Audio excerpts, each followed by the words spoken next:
Fala galera, sou o Enzo, sou do terceiro ano e vou dar mais uma aula de geografia aqui no Grandes Altitudes.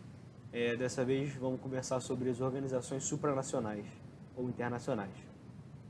Primeiramente é importante comentar que essas organizações de países só são possíveis em um mundo globalizado que nós vivemos, tá?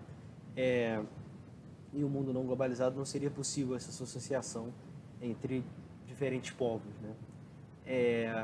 É importante lembrar também que, apesar de se associarem, os países continuam soberanos, tá? Eles não perdem de forma alguma a soberania que eles têm sobre o seu território. As organizações servem apenas para melhorar as relações econômicas, políticas, militares e sociais, tá? Não vamos esquecer que eles não perdem a soberania. Então, para começar a nossa análise, vamos falar da Liga das Nações, que foi a primeira organização internacional da história. Ela foi criada logo após a Primeira Guerra Mundial, em 1919, e o objetivo era impedir que um conflito como aquele se repetisse, né? Os países membros eram apenas europeus envolvidos na Primeira Guerra. Claramente, ela não obteve sucesso. Nós sabemos que teve a Segunda Guerra Mundial, que foi um conflito muito maior, com proporções muito maiores, mas eu achei interessante comentar justamente por ter sido a primeira organização internacional. Então, após a Segunda Guerra Mundial, foram criadas as organizações que estão aí até hoje, né? Vou falar só aqui as mais importantes. A OTAN, Organização do Tratado do Atlântico Norte, a OEA, Organização dos Estados Americanos, a OECD, que é a Organização de Cooperação e Desenvolvimento Econômico, e a mais importante de todas, a ONU, a Organização das Nações Unidas, tá? A ONU é com certeza a maior de todas, ela tem 193 países membros, ela é a mais influente no mundo hoje e com isso, obviamente, é que mais cai em prova, então a nossa aula a partir de agora vai ser sobre ela. O objetivo da ONU é garantir a paz mundial. Ela faz isso através da cooperação entre os povos. Ela também busca solucionar problemas sociais, humanitários, culturais e econômicos. Além disso, ela garante o respeito às liberdades fundamentais e aos direitos humanos. Ela tem a sua sede em Nova York, nos Estados Unidos. Ela é dividida em 5 órgãos. O primeiro deles é a Assembleia Geral, que funciona como se fosse um parlamento do mundo, onde todos os países membros votam sobre as questões apresentadas.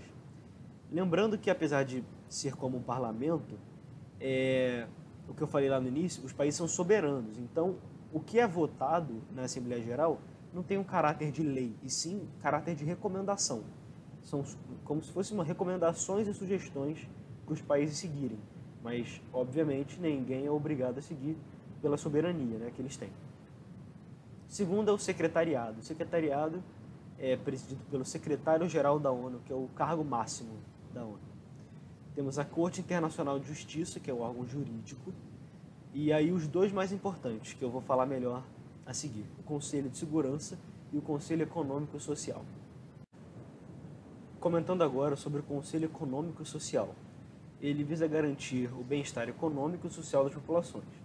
Para isso, ele é dividido em agências que têm objetivos específicos. Eu vou comentar as mais importantes.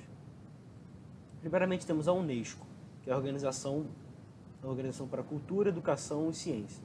Depois temos a Unicef, que é a Organização para a Proteção da Infância. Temos a OIT, que é a Organização Internacional do Trabalho. Ela fiscaliza as normas trabalhistas e tem como principal função combater o trabalho escravo, né, ou em condições análogas à escravidão. Um dos mais importantes, o FMI, que é o Fundo Monetário Internacional. O FMI ele empresta dinheiro para países em dificuldades econômicas. Em troca, ele faz algumas exigências que esses países devem cumprir. Como é que isso funciona na prática?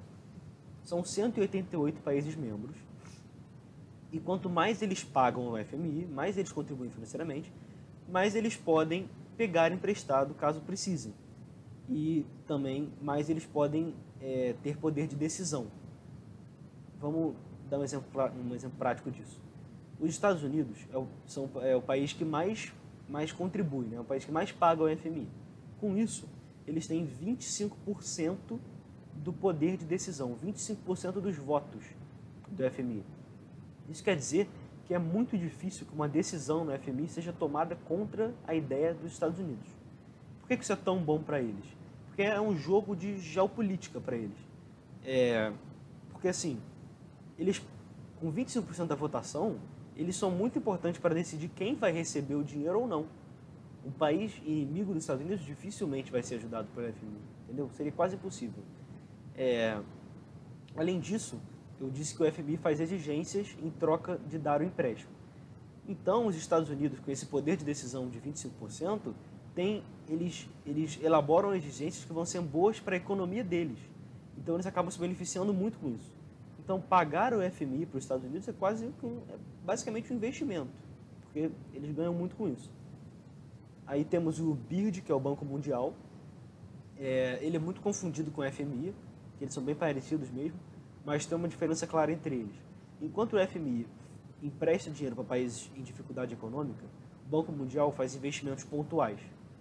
Por exemplo, ele faz empréstimos para que o país invista em transporte, ou em energia, ou em saneamento, por exemplo.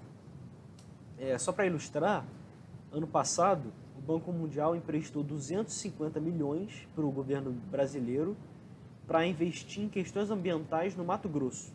Tá vendo? É só um investimento pontual. Continuando, temos a FAO, que é a Organização para Alimentação e Agricultura. Temos a OMS, a Organização Mundial da Saúde, que nós sabemos que está sendo essencial em tempos de pandemia. E temos a OMC, que tem a função de liberalizar o comércio internacional, facilitar as trocas comerciais pelo mundo, principalmente tentando reduzir o protecionismo, que é justamente o contrário de um comércio liberal. Para fechar a aula, vamos comentar sobre o Conselho de Segurança, o órgão mais importante da ONU. Ele é o que tem a função prática de garantir a paz mundial. Ele faz isso propondo acordos militares e decidindo ações armadas. Ele tem 15 membros, sendo 5 permanentes e 10 rotativos, que vão trocando a cada 2 anos. Os permanentes são Estados Unidos, Reino Unido, França, Rússia e China. Se formos analisar o que eles têm em comum, eles são os mais ricos, os países mais ricos? Não. Estaria faltando a Alemanha, Japão. Eles são países aliados? Também não. Eles são países capitalistas? Não. Então, o que eles têm em comum? Eles são os vencedores da Segunda Guerra Mundial. E isso traz muitas críticas ao Conselho de Segurança, porque justamente o órgão mais importante da ONU é representado pelos vencedores de um conflito que se deu há 70 anos atrás. Então, e por que isso é um problema? Porque qual é a situação da segurança hoje no mundo? A América Latina é o continente que mais tem violência urbana. A África é o continente que mais teve conflitos armados desde a Segunda Guerra. E o Oriente Médio é o local que mais sofre intervenção militar de outros países.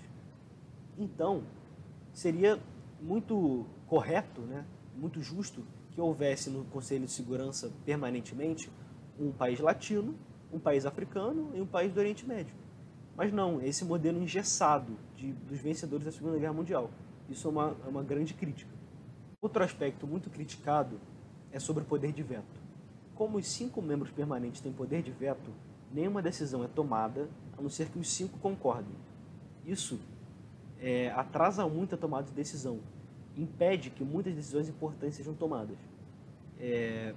Ainda mais porque entre os 5 países permanentes temos inimigos como Estados Unidos e Rússia, Estados Unidos e China, que dificilmente vão concordar sobre alguma intervenção militar. Eu vou dar um exemplo prático disso. A questão síria. A Síria está em guerra civil desde 2011.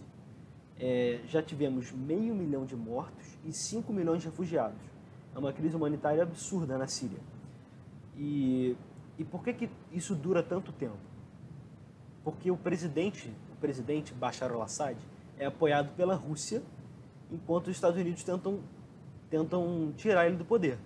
Então você tem um conflito de interesses dentro do próprio Conselho de Segurança, porque os Estados Unidos e a Rússia são membros. Então, se a Rússia apoia o presidente e os Estados Unidos está tentando tirá-lo, o Conselho de Segurança fica sem o que fazer, eles não conseguem tomar nenhuma decisão.